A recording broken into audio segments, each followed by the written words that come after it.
No domingo passado, viu que eu falei no texto de João 6 sobre o pós, né? O pós-milagre, a multiplicação dos pães e o que aconteceu após essa multiplicação. Esse relato só João vai dar para nós, certo? Que é o pós. João 6, para quem lembra do domingo passado. Hoje eu pedi para você abrir sua Bíblia em Marcos, capítulo 6 também, a partir do verso 30. E hoje, Marcos, eu quero conversar, eu quero aqui dividir com você algumas coisas que aconteceram em meio ao milagre. Então, lembre, o sermão de João 6 do domingo passado, nós falamos do pós. E agora eu queria falar do que acontece enquanto Jesus faz esse milagre, da multiplicação dos pães e dos peixes. Amém? Então, Marcos, vamos lá, Marcos, capítulo 6, verso 30. Os apóstolos reuniram-se com Jesus e contaram-lhe tudo o que haviam feito e ensinado. E ele lhes disse: acompanhai-me a um lugar deserto e descansai um pouco. Porque os que iam e vinham eram muitos, e eles não tinham tempo nem para comer. Assim, eles se retiraram de barco para um lugar afastado e deserto. Todavia, muitos os viram partir e os reconheceram. E, vindo de todas as cidades, correram a pé para lá e chegaram antes deles. Vamos parar aqui um pouquinho.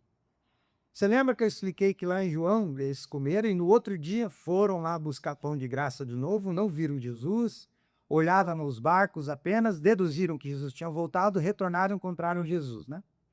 Aí, Senhor, por aqui, aí Jesus começa o seu discurso, para eles irem atrás daquilo que é eterno e não daquilo que eles podiam conquistar trabalhando, né? Pão. Vocês só estão atrás de mim que comeram pão gratuitamente. Essa mesma multidão que lá toma essa lapada, aqui age certo. Para ver como a gente acerta num dia e erra um outro. É o mesmo povo. O que o texto diz? Jesus está indo para descansar com os discípulos, porque eles estão cansados de trabalhar, de exercer o ministério. Esse povo vê eles lá no meio do Mar da Galileia, irmão, dão uma volta. Segundo o relato, são 22 quilômetros daqui. Se andar assim, né? Andando, correndo, para chegar antes deles do outro lado, para esperar eles lá. É o mesmo povo. É a primeira espera, a primeira corrida atrás de Jesus. Eles estão lá, esperando. Verso 34. Ao desembarcar, Jesus viu uma grande multidão. É mesmo? E teve compaixão dela. Pois eram ovelhas, como ovelhas se não tem pastor. E começou a ensinar-lhes muitas coisas. Como já era tarde, seus discípulos aproximaram-se dele e disseram: o lugar é deserto e já é muito tarde. Despede-os, manda-os embora, para que possam ir aos campos e povoados em redor e comprem algo para comer. Ele, porém, aqui ele é Jesus, ele, porém, lhes respondeu: dai-lhes de comer vós mesmos. Alimente essa multidão vocês. Então, eles lhe perguntaram: com 200 denários de pão para dar-lhes de comer? Como é que nós vamos alimentar 5.000 homens, fora mulheres e crianças, com 200 reais? 200 contos, senhor? Para tudo isso aí de povo, que jeito? Ao que ele lhes disse: quantos pães vocês têm? Isso fora os 200 denários. E de ver. Tendo se informado, eles responderam: 5 pães e 2 peixes. Aí um outro evangelista vai dizer que o menino carregava 5 pães e 2 peixes. Esse menino quase que apanha em casa, né? Porque deve ter que comprar para levar para casa e parou de curioso e tomaram da mão dele. Mas ele chega em casa e diz: olha, e agora? Era para casa isso aqui, mas ele leva, quem sabe, um cesto que sobrou de pão. Leva muito mais. Mas eles têm, é isso que tem, são 5 pães e 2 peixes. Então Jesus ordena que fizessem todos se sentar em grupos sobre a grama verde. E eles se sentaram em grupos de 100 e de 50 pessoas. E tomando os 5 pães e os 2 peixes, Jesus ergueu os olhos ao céu, abençoou os pães e os partiu. Em seguida entregou os discípulos para que servissem, e também partiu os 2 peixes para todos.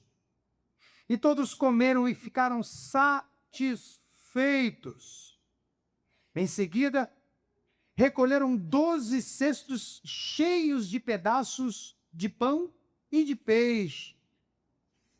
O número dos que comeram os pães foi de 5.000 homens. Amém? Até aqui. Pai, nós te agradecemos por esse texto, por essa palavra, e pedimos que o Senhor fale conosco por meio dele. Nós estamos aqui para entender a tua vontade para nós e para viver essa vontade por meio daquilo que o Senhor deixou escrito e registrado, que mandou que ficasse escrito e registrado para o nosso bem. Na nossa oração, em nome de Jesus. Amém. Glória a Deus. Louvado seja o Senhor. Irmãos, tem uma história que é contada sobre a Segunda Guerra Mundial. Um detalhe interessante. Conta-se que foi implementada na Segunda Guerra Mundial uma medida de segurança para resguardar o potencial militar das forças aliadas, que eles criaram na medida de segurança. E que medida era essa? Quando um dos aviões dessa força aliada, né, da guerra, era atingido e ficava seriamente danificado, um avião era atingido e ficava danificado de maneira comprometida, mas ainda com condições de voar, ou seja, não era abatida, só avariada, mas socorrer esse avião avariado. E a missão dessa segunda aeronave, a missão desse segundo avião, era voar lado a lado com essa aeronave danificada, que foi atingida. E a intenção era dar a ela cobertura, escoltar essa aeronave que estava danificada. E a ideia era garantir que ela retornasse em segurança para a base. Que ela retornasse para a base em segurança. Essa era a intenção. E segundo essa história, o piloto desse avião, desse segundo avião, que fazia essa escolta, era chamado de pastor. Então era um código. Quando um avião era atingido, mas ainda não abatido, e estava próximo, para poder ter o avião de volta, para poder ter o piloto bem de volta, para não perder o potencial militar, eles enviavam outro avião que diz, ó, escolta, atirem quem estiver atirando, protege esse nosso avião até que ele volte. E eles diziam, manda o pastor. Manda o pastor. Manda o piloto para socorrer. Agora vamos pensar junto aqui. Um avião completamente avariado, portanto, integralmente comprometido, instável, porque o voo dele é todo instável, não consegue se estabilizar, ele está tentando voltar para a base, e sem condições de retornar sozinho. Alguém tem que ir para escoltá-lo, para proteger. Não parece uma imagem da condição humana? Da condição do ser humano?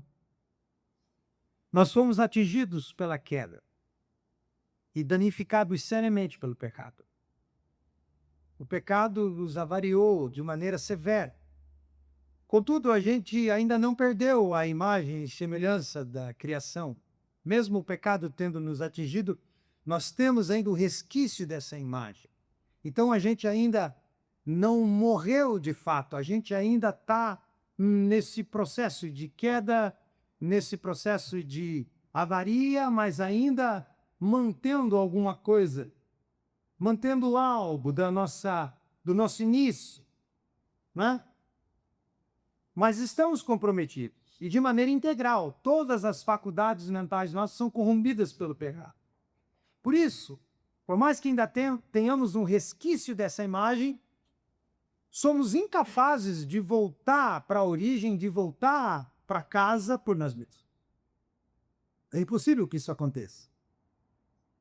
E aí Deus não nos abandona. Ele envia alguém para nos socorrer.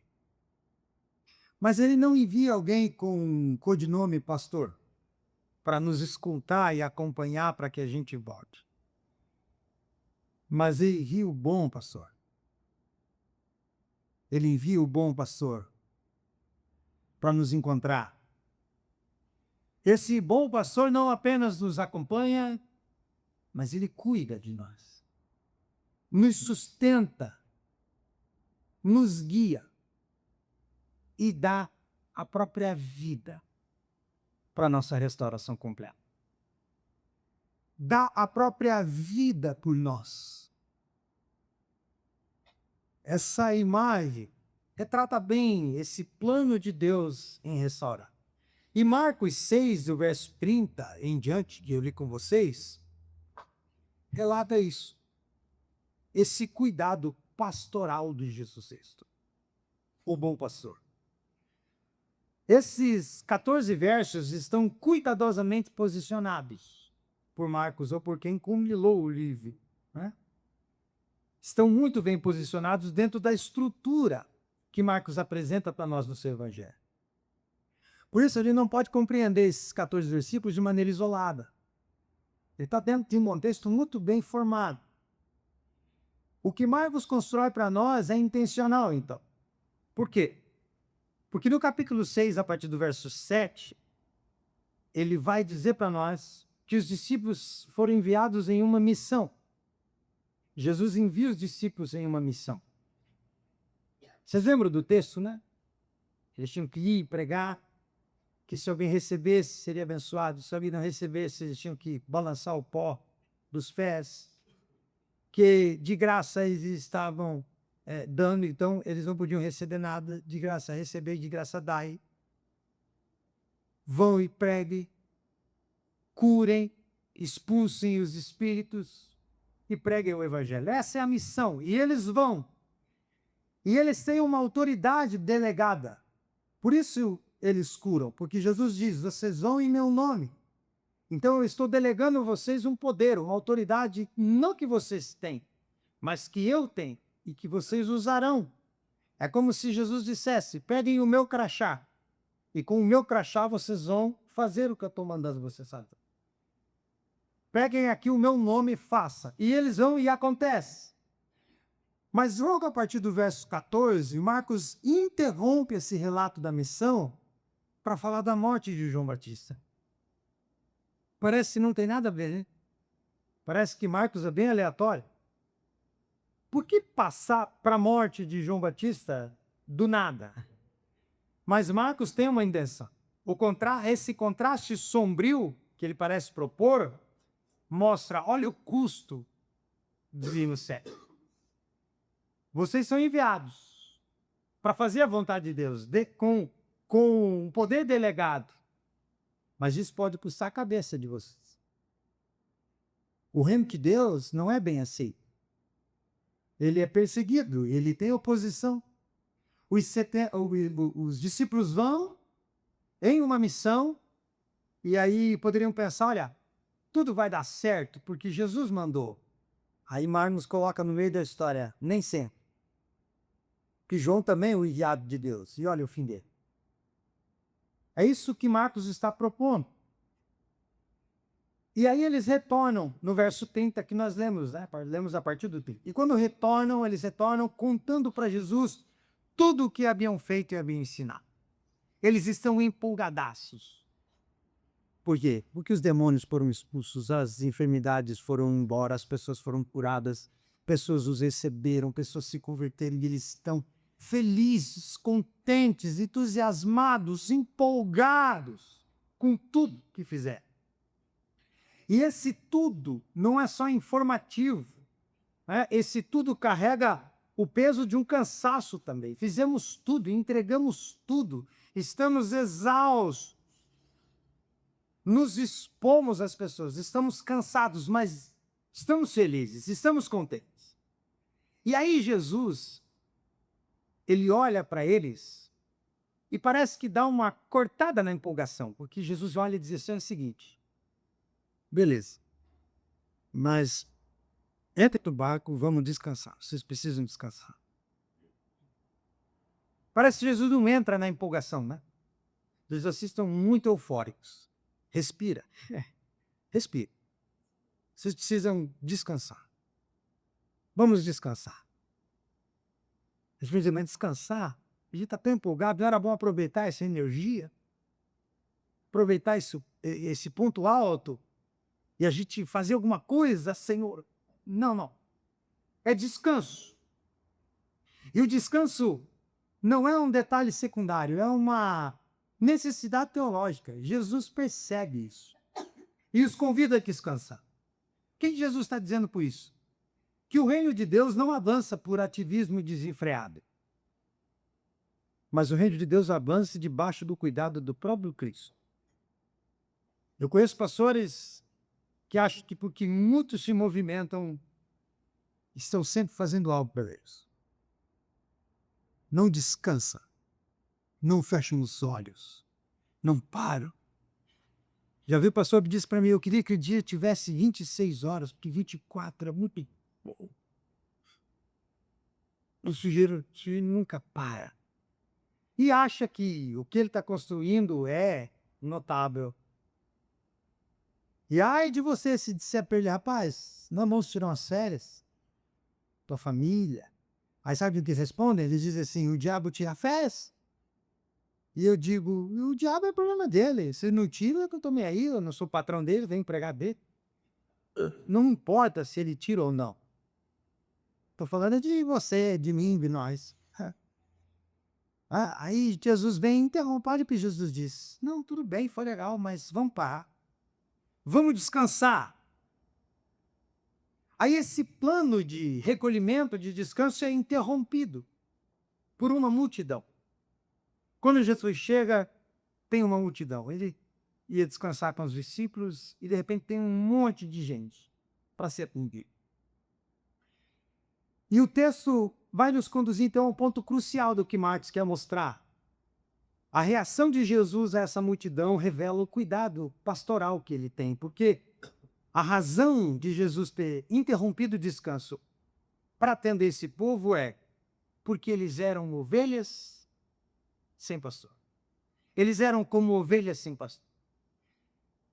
E o que eu acho interessante no texto é que a primeira necessidade desse povo não é um milagre. Porque senão Jesus teria feito, não é? Ele diz, olha, tem uma multidão ali, senta aqui vocês, eu vou ali multiplicar pão rapidinho, eles vão comer e já vão embora. Aí a gente vai descansar. Eu resolvo isso aqui. Às vezes, enquanto falava, fazia assim, eles já estavam comendo e pronto. Eu poderia ter dito, aí a gente já volta para o nosso descanso. Não, Jesus diz o texto que ele se comove e começa a ensinar.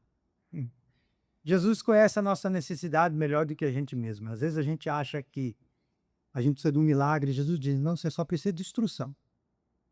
Você precisa de palavra. Você precisa de ensino.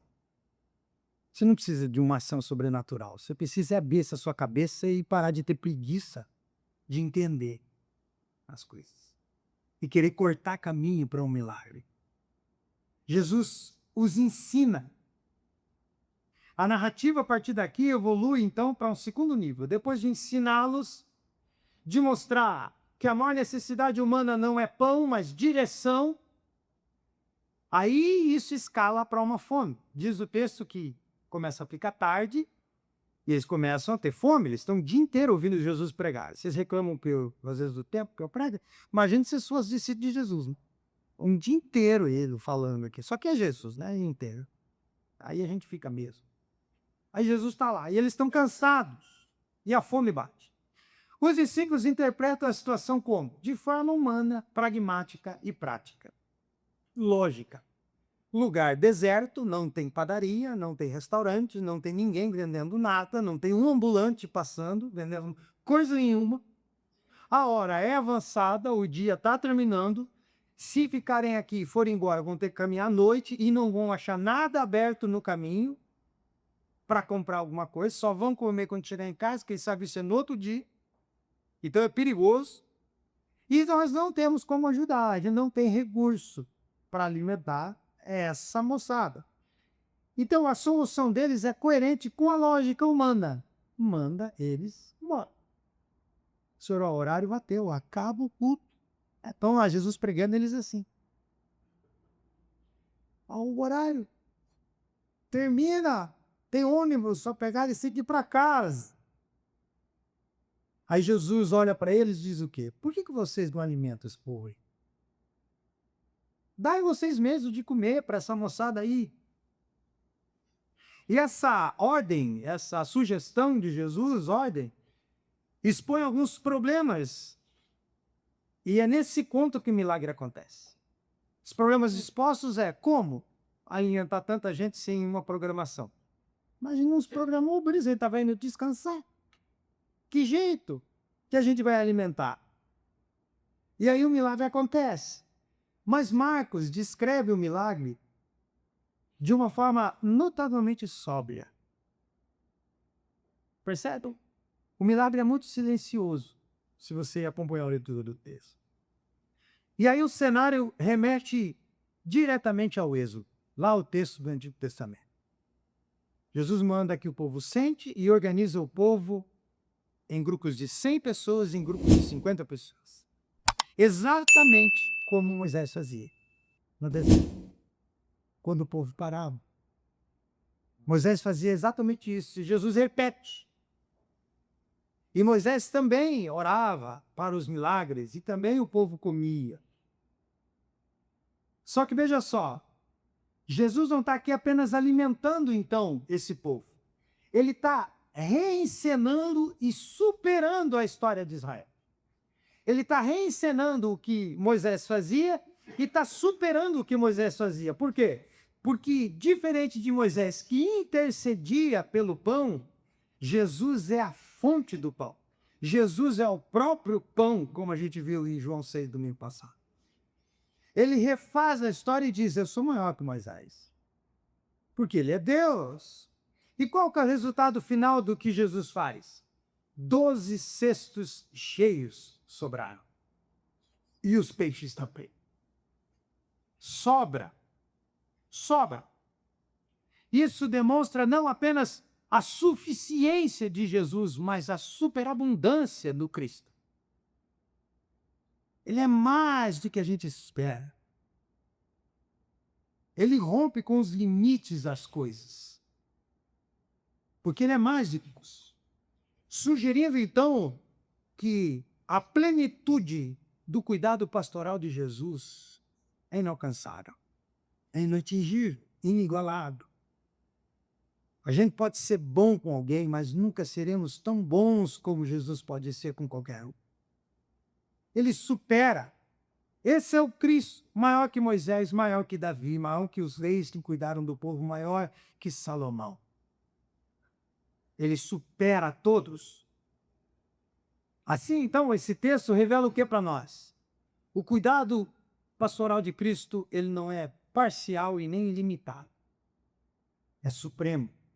É maior. Ele é completo. Ele tem intenção quando cuida de nós. Ele é suficiente para todas as dimensões das nossas necessidades. As mais triviais e mínimas até as mais cruciais e urgentes. É Ele quem cuida de nós. É Ele quem cuida de nós. É Ele que tem esse cuidado supremo. E eu queria falar com você nessa manhã rapidinho sobre isso. O cuidado pastoral de Cristo. Então, o cuidado pastoral de Cristo, primeiro, ele restaura e ele guia. Ele restaura e ele aponta o caminho, pega na mão e conduz. Do verso 30 ao 34 a gente percebe isso. Então a cena se inicia, como eu disse, com os discípulos retornando da sua viagem missionária. E o texto vai deixar implícito o peso do retorno deles, né? Eles estão cansados. Então eles não chegam apenas com histórias boas para contar, mas eles chegam cansados, mas estão entusiasmados. Você já ficou tão empolgado a ponto de você ficar tão pilhado de não conseguir dormir? Acontece, não acontece com a gente? A gente fica tão empolgado com uma coisa, dá meia-noite, dá uma hora e você não consegue dormir. Isso acontece quando o meu time ganha, porque é raro ganhar, então quando ganha eu fico assim, eufórico. Né? Eu tenho que descansar, mas eu estou pensando, ganhamos, gente, olha só, que milagre. Então eles estão aqui cansados, mas estão eufóricos. Se Jesus diz, não, vamos fazer mais um, eles dizem, vamos. Ah, o Alex, ele foi no Beto Carreiro algumas vezes, né? E você sabe que o Beto Carreiro tem aquelas filas de treinador. Eu nunca fui, nunca vou, porque como eu tenho medo de altura, é só jogar dinheiro fora. Nunca me convide, porque eu nunca vou lá. Mas o Alex posta e aí aquelas filas intermináveis do brinquedo. E uma vez ele, aqui já, ele foi para a escola, e era o dia da escola, todo mundo tinha fila. Aí repetiu 6 vezes o mesmo aparelho. Foi a primeira vez que eu vi o Alex usar pizza. Quando ele voltou e a gente saiu, ele não comeu pizza porque ele estava mal. Enjoado, dias enjoado. Porque ele foi 6, 7 vezes no mesmo brinquedo, sem fila. Ele descia, dava volta, subia, descia, tá? E passou mal a semana. Por causa da empolgação.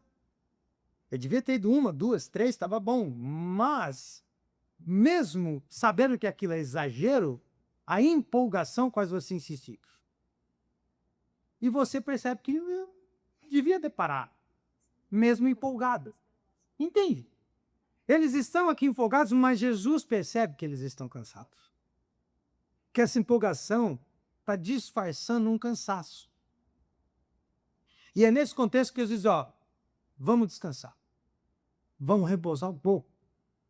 E essa frase aqui é uma das mais belas expressões do cuidado pastoral de Jesus Cristo. E revela o que para nós? Pelo menos 3 coisas. Cristo conhece a nossa limitação. Cristo sabe até onde a gente vai.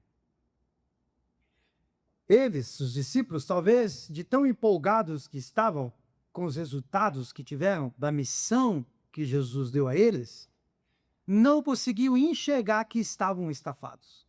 Não conseguiram perceber que estavam cansados. Só que Jesus enxerga para além do entusiasmo. Jesus enxerga para além da nossa boa intenção, da nossa força de vontade. Jesus enxerga para além. Jesus percebe desgaste, onde a gente só enxerga produtividade. Jesus sabe que a gente está cansado, onde a gente acha que a gente pode produzir mais. Porque nós gostamos de dar resultado. E quando a gente entra numa onda de as coisas se encaixarem e tudo dar certo, a gente vai insistindo, não vai? Não vai insistindo? Eu não posso perder essa onda, eu não posso perder esse momento, está tudo dando certo, então eu vou ir até onde eu aguento. E a gente não consegue perceber que já cansou. Que o próximo passo é um buraco, que talvez a gente não consiga sair de lá depois. E Jesus, aonde a gente vê produtividade, ele enxerga desgaste. Ele sabe disso. E isso revela para a gente um princípio muito importante do texto. O bom pastor conhece o estado real das suas ovelhas. Ele conhece o estado real das suas ovelhas. Ele sabe quando você está performando, mas se não tem mais nada sendo produzido ali. É só performance. Ele sabe. Nós tivemos agora essa semana um indício terrível do que será essa Copa do Mundo para nós, né? Terrível. E vocês perceberam que já havia 7 desfalques, agora tem mais 3. E tudo por estafa. Tudo porque eles não aguentam mais fazer o que fazem. E como o período de julho é o período de férias, eles não vão tirar férias, porque eles querem ganhar uma Copa. Mas vão chegar lá mortos, cansados. Foram cortados 3, 12 cortados e um para Lenderval, que é do início de junho. Porque o corpo não responde mais. A mente quer, mas o corpo não vai. Lesões, a Via vai ficar fora 5 semanas. O Barcelona foi indignado de ter sido convocado e jogado. Porque perdeu um cara que paga um salário altíssimo por 5 semanas. Inclusive, o primeiro jogo de uma semifinal de Champions League vocês conseguiram passar. A gente acha que pode, até o corpo dizer que não dá. E o Cristo, no que diz respeito às outras coisas da vida, as espirituais e mais importantes, sabe quando você só está performando, mas não está mais produzindo. Por isso ele chama o descanso. Jesus vê a fadiga invisível. Jesus conhece cansaço acumulado que a gente não enxerga. Jesus conhece a sobrecarga silenciosa. Cuidado se você é um desses que não para nada. Cuidado. Porque onde você está vendo só produtividade, empenho, pode estar escondendo alguma coisa que daqui uns dias pode deixar inválido por um tempo. A gente tem que cuidar com isso. Muito mais o Cristo que nos conhece e nos convida a esse descanso. Isso significa dizer o quê? Que o olhar pastoral de Jesus não é superficial. Eu, às vezes, não sei quando te dizer para parar. Pode ser que eu esteja errado e você esteja só no auge, né? E não está cansado. Eu posso errar, mas ele não. Ele não erra. Ele discerne aquilo que nós mesmos não conseguimos perceber. Em nós mesmos. Por isso, sempre leia Marcos 6 e diga, será que é a hora de eu dar uma parada? Jesus diariamente está nos convidando a esse descanso. Mas, se esse cuidado pastoral que restaura e guia, primeiro, mostra que Cristo conhece a nossa limitação, também mostra que Cristo valoriza a nossa restauração integral. Jesus não está preocupado com parte de nós, mas com todo de nós. Então, o convite ao descanso que Jesus faz não é um detalhe periférico no texto. Mesmo que dentro da escritura de Marcos, ele mostra que o cuidado pastoral de Jesus envolve a pessoa por inteiro, integralmente. Então, o pastor que cuida do corpo também cuida da alma. Parar para ouvir. Por isso que ontem eu fiquei muito impressionado. A gente que prega direto, como nessa rotina que eu tenho, e espero que não acabe tão cedo, porque eu amo isso, a gente tem dificuldade às vezes para parar e ouvir. E ontem eu vi a relevância disso.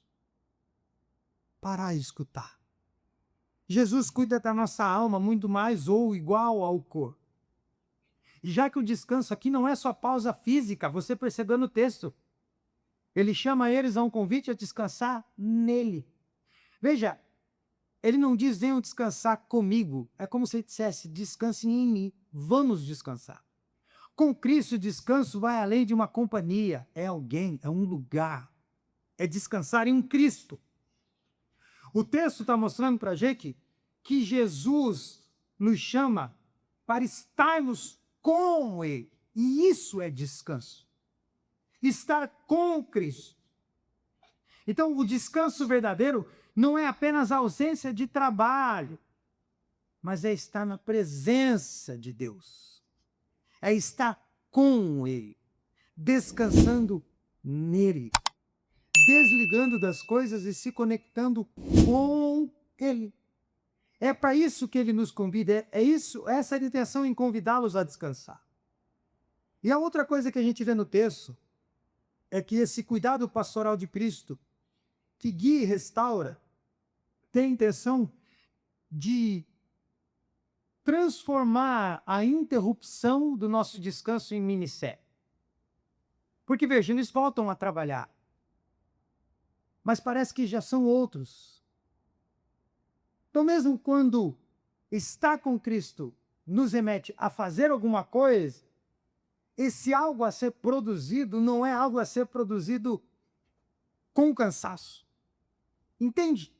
É como se Jesus soubesse lidar com tudo isso de uma vez só, porque ele para atender gente enquanto ele estava indo descansar.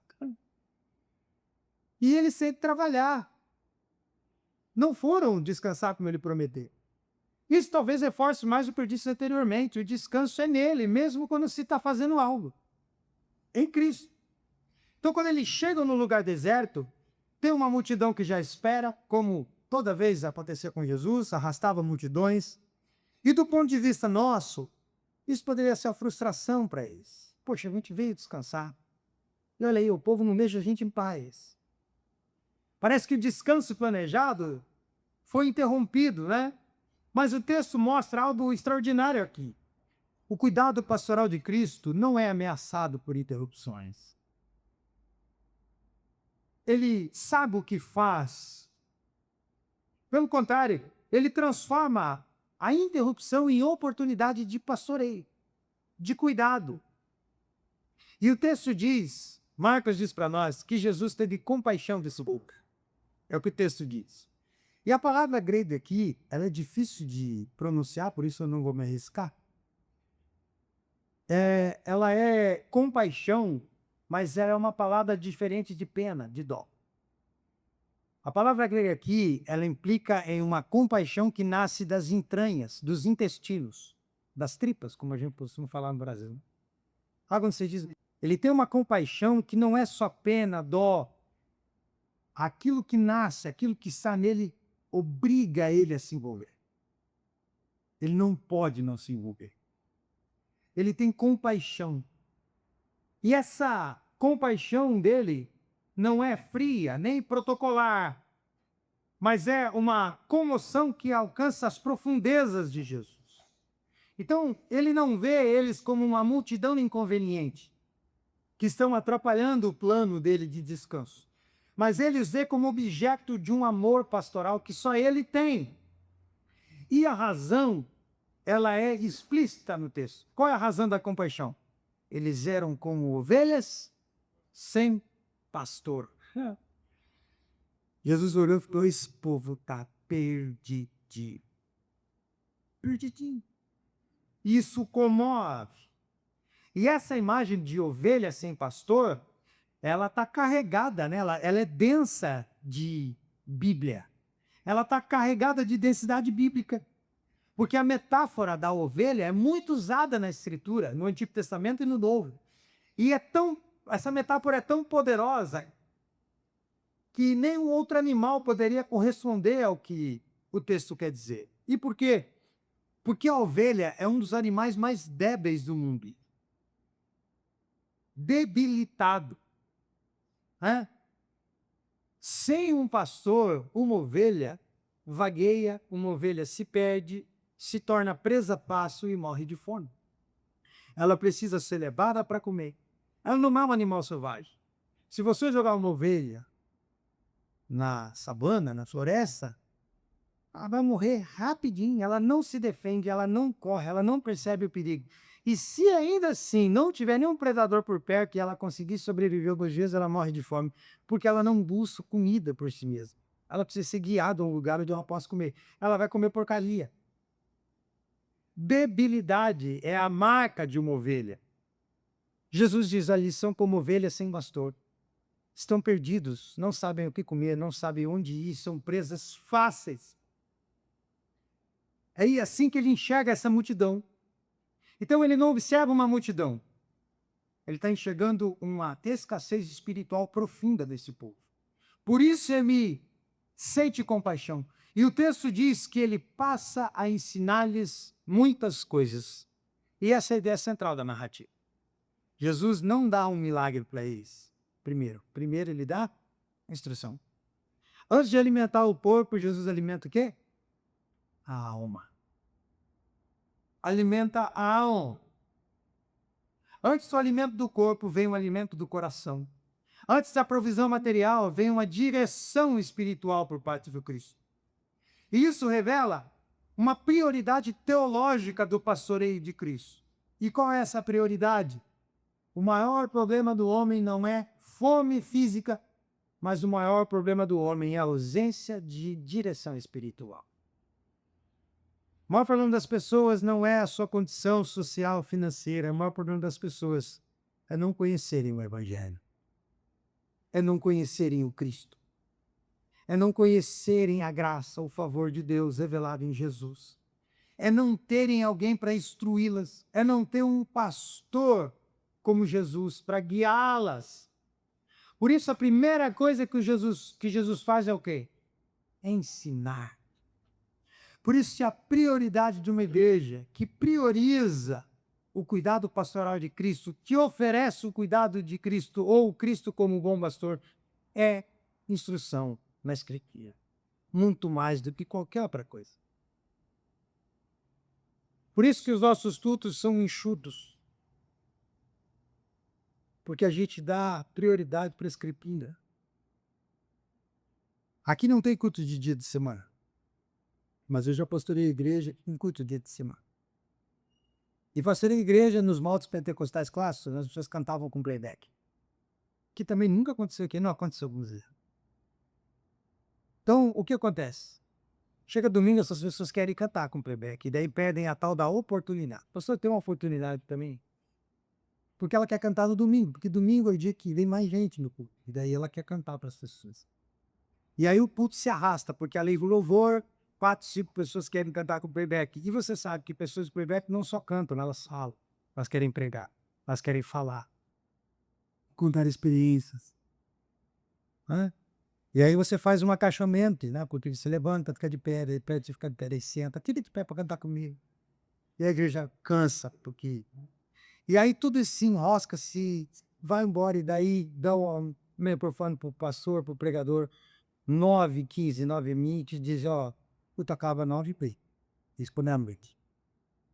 E são 10 minutos de estudo. Então, quando eu pastoreava, eu dizia assim, irmão, vem cantar na quinta. Quinto culto, a palavra é 15 minutos.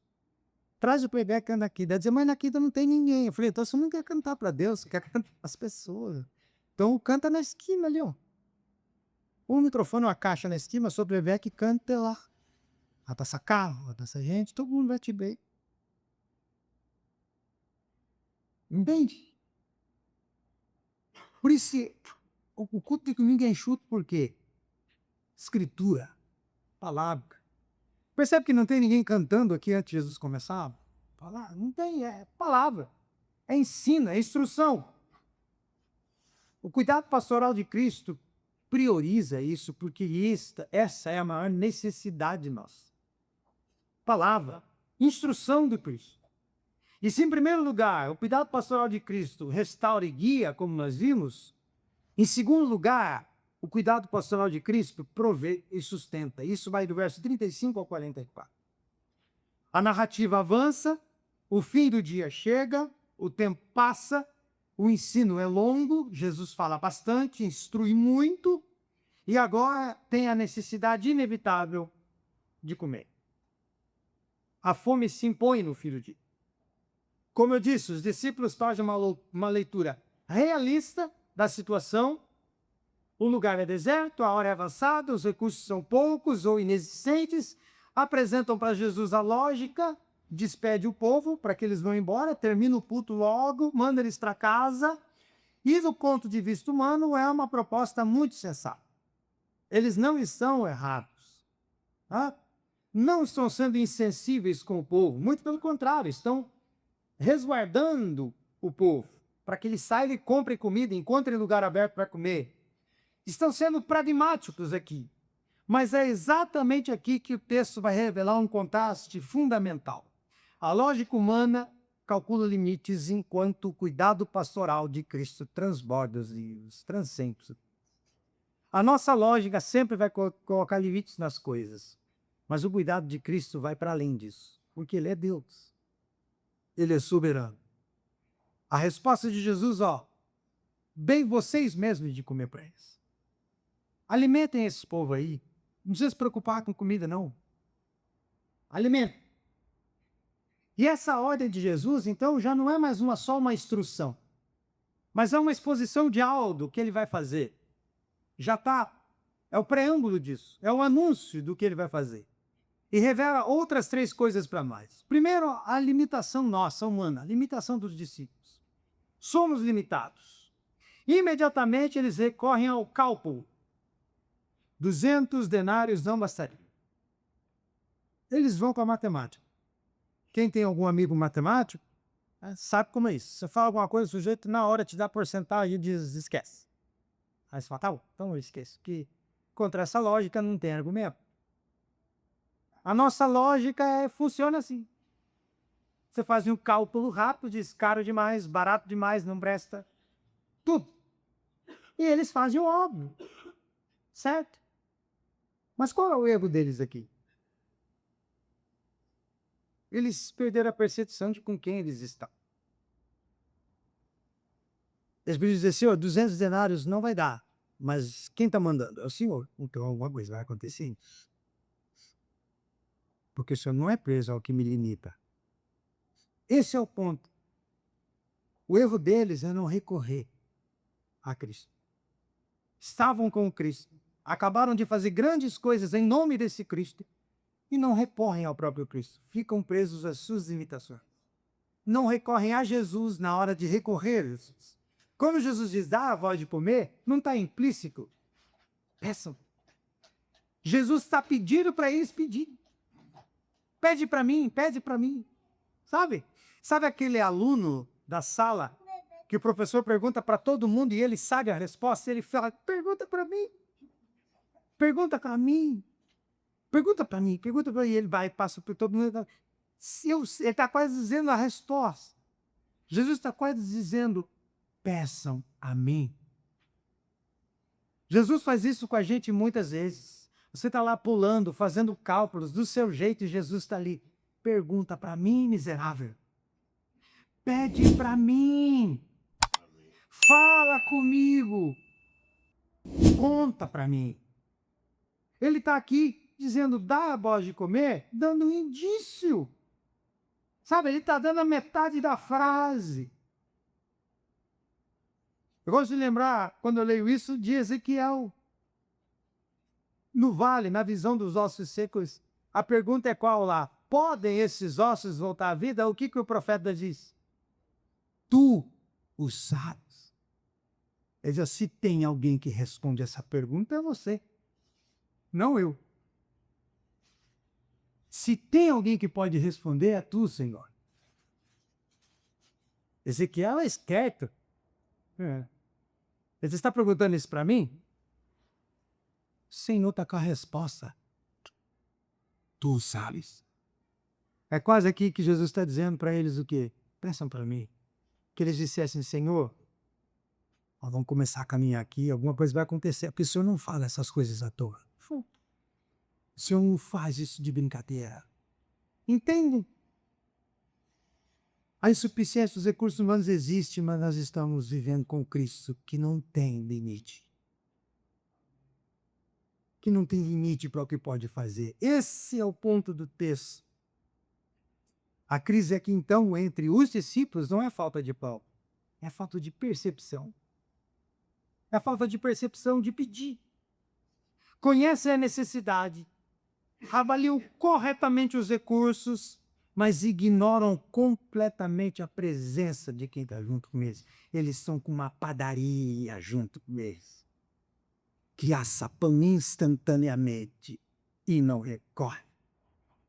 Ainda vão para a padaria e dizem, não dá. Outra coisa que o texto revela, além da limitação, a insuficiência disso. Por quê? Porque Jesus ainda piora. Eles dizem assim, 200 denários, dá para alimentar esse povo? Mesmo que a gente ache um lugar aberto, sim. 200 conto não faz esse churrasco. É muita gente. É muita gente, 200 reais não dá. Aí Jesus diz, vocês têm 200 denários ainda? Tem. Ele diz, então guarda os 200.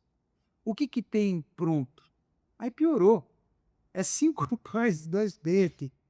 Então, não vou usar os 200, eu vou usar os 5 pães e 2 peixes. Eu vou fazer o mais difícil. Percebe?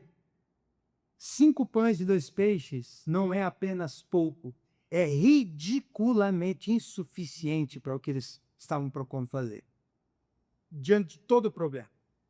Então o texto faz questão de destacar o contraste para nos conduzir a uma conclusão inevitável aqui. Tudo o que o homem tem por si só é incapaz de suprir as demandas da sua vida. Não importa o quanto você tenha, não importa o quanto você junte, você sempre vai sentir falta de alguma coisa. Todas as nossas economias são insuficientes porque o nosso ventre é insaciável. Não é? Já falei aqui sobre isso algumas vezes, não falei? Sobre a questão de sofisticado, né? O sofisma, a palavra grega que o Paulo gosta de usar. Que daí vem a palavra sofisticação. A gente sofre pelos sofismas da vida. Aí você, quando era criança, te apresentaram um pão e você comeu pão e o pão te saciou e você disse: pai, nunca deixe de comprar pão. Pão é tão bom, tão gostoso. Eu amo pão.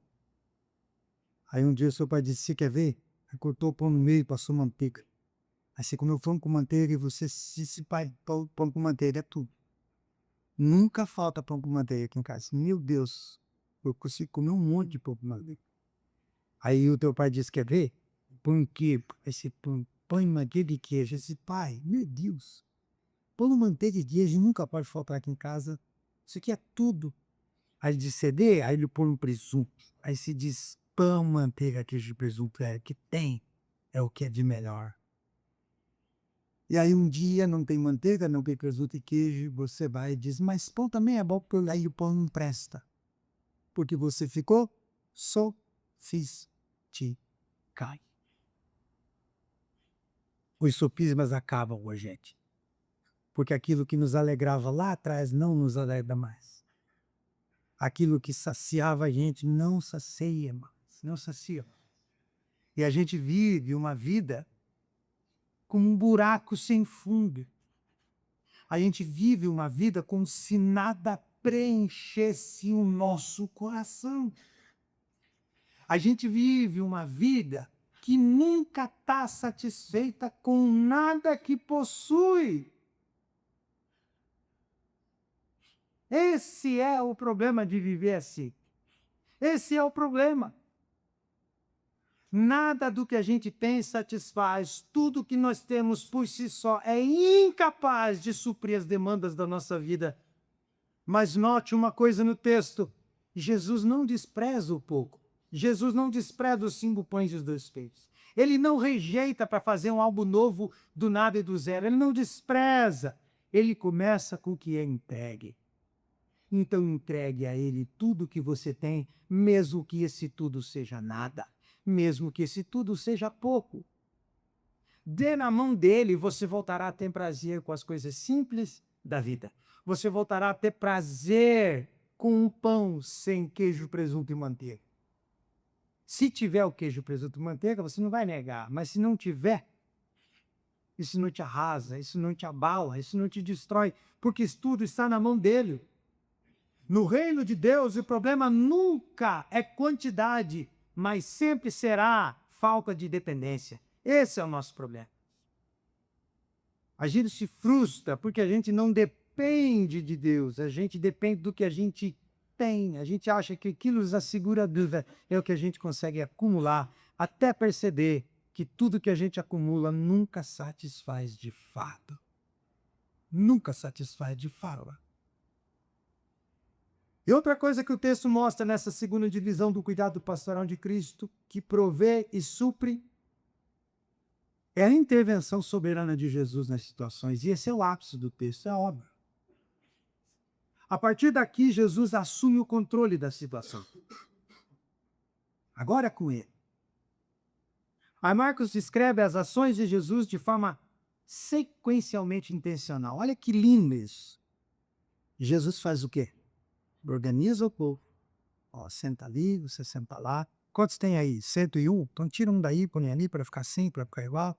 Vamos fazer um duplo homogêneo. 50 e 100. Divide ali. Ele separa, organiza. Tá tudo organizado? Tá. Então daqui. Pega os pães, 12.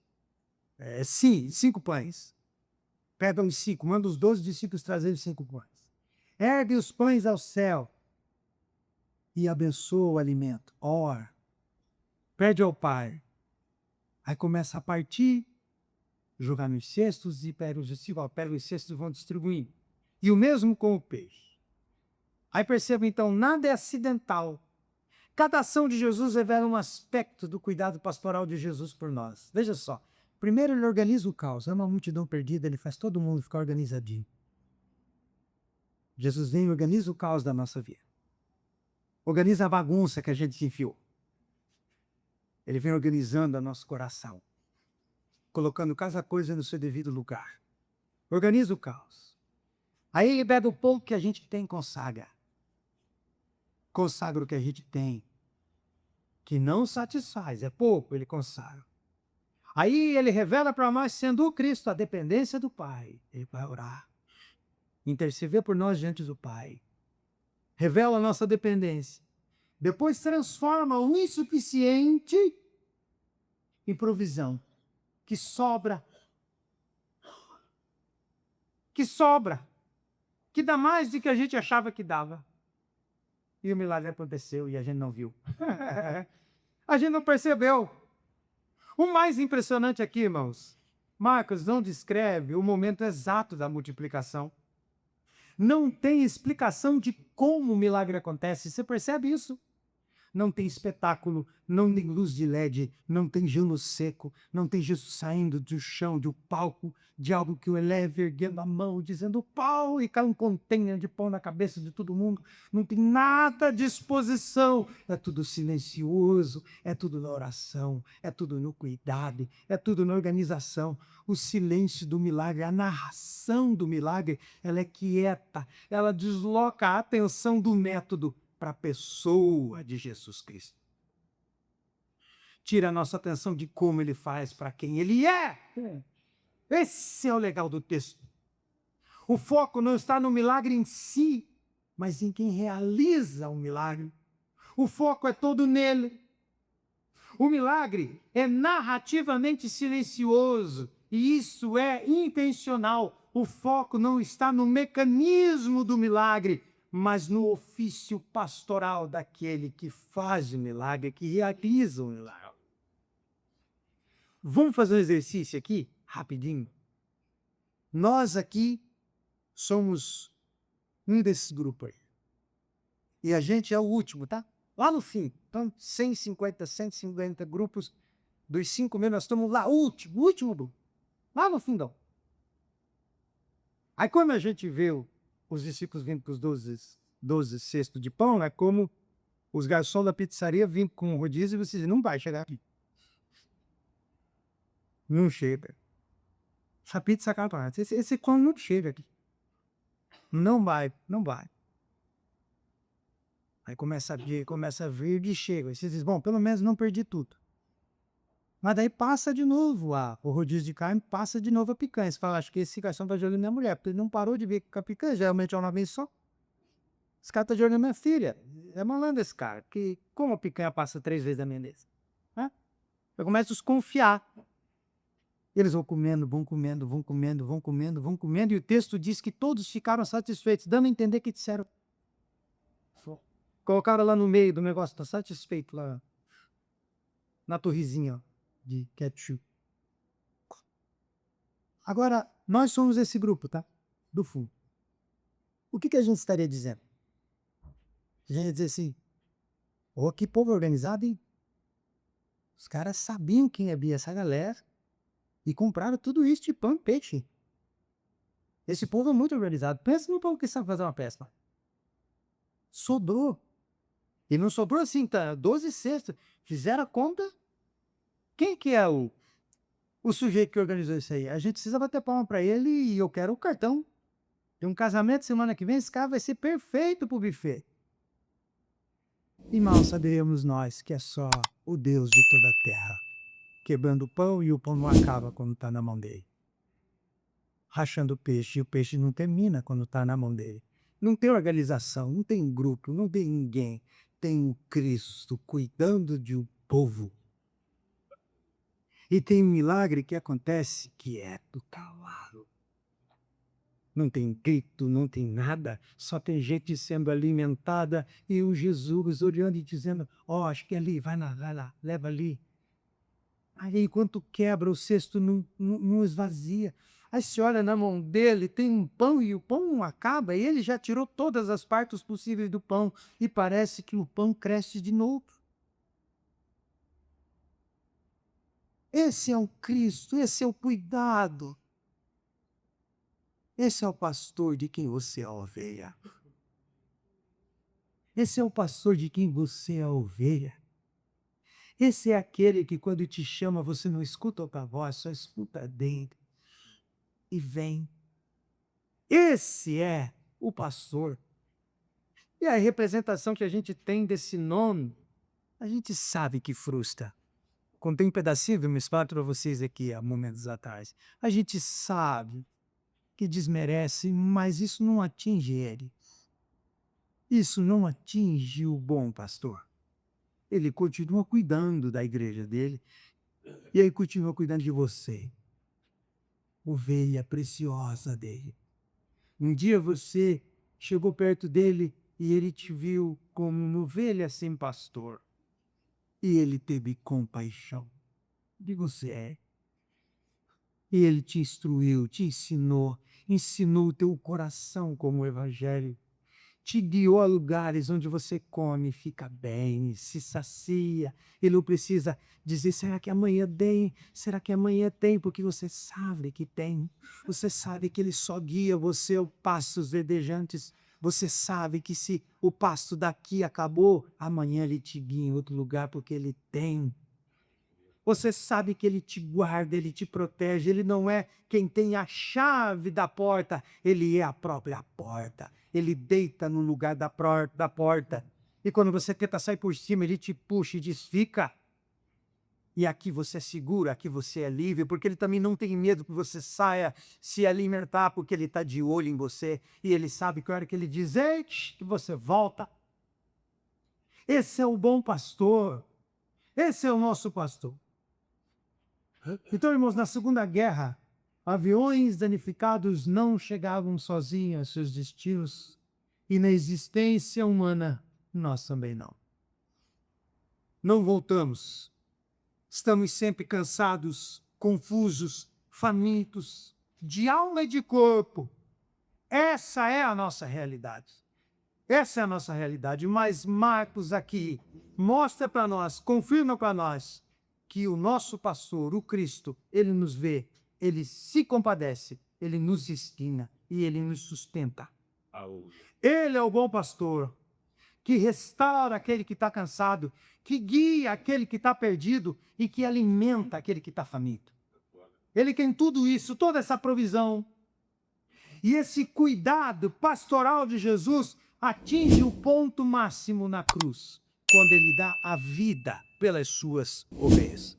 Ali o pastor não apenas está cuidando, ele está se entregando por elas. Está morrendo pela sua ovelha, se entregando por elas. Então, se hoje você está cansado, descanse nele. Aceite o convite. Deixe ele diagnosticar a sua estafa mental. Descanse em Jesus. Se tranque no quarto, pegue a Bíblia, vai ler, ore. Ah, pastor, eu pego no sono. É só ele te embalando. É só ele te embalando. Leia um evangelho inteiro. Não é difícil, não, gente. É curto. A Bíblia não tem livros longos, não. Se a gente tiver força de vontade, rapidinho a gente lê. Lê um evangelho, deita, ora e esquece. E você vai ver. É descanso. Você está perdido nas decisões? Escritura, guia. Leia, ore, busque respostas. estamos nos sentindo vazios, Ele nos sustenta. Deixe Cristo te preencher com Ele mesmo, com a Escritura. Olhemos para o Cristo, porque o cuidado pastoral dele não falha. Não falha. Não se esgota e não termina. É suficiente e ilimitado. E como o Salmo declara, Senhor é meu pastor, nada me faltará. Senhor é meu pastor e de nada sentirei falta. Amém? Vamos cantar uma canção? E a gente